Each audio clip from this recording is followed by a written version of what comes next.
Guys, hari ni kita bersama-sama kita mengulas situasi keadaan sekarang di dalam dunia e-hailing.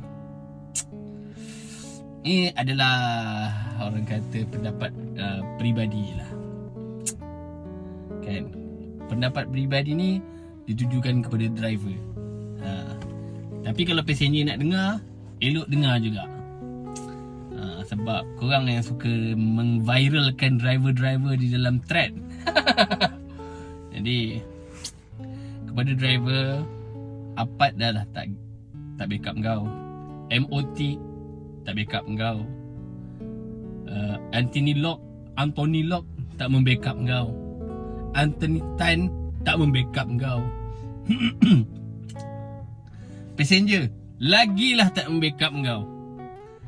Dah lah tak membackup kau, memviralkan kau. Tapi yang paling rasa macam teruk sangat, driver tak membackup kau. Dia pun driver juga, sapu juga RM4 job. Tapi dia acah-acah macam, kalau dah tak suka tu, gantung kunci je lah. Ada Grab letak pistol dekat kepala kau.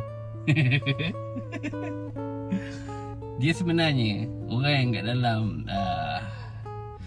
media sosial ni, dia tak tahu perjuangan kita. Jadi kita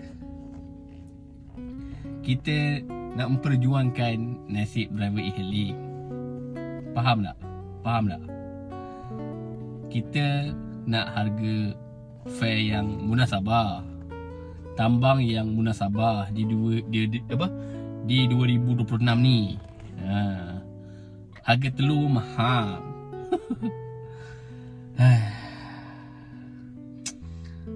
Kita tahu Abang Nathan tu dia dah pergi ke kerajaan dengan menghantarkan memorandum dia.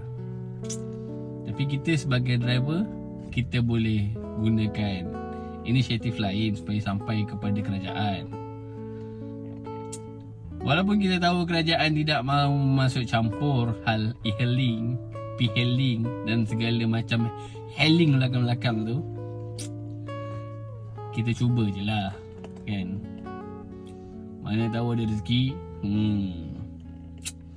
Bolehlah kita bersantai-santai. Kalau semua orang tak nak backup driver, semua orang nak pergi tutuh yang driver ni.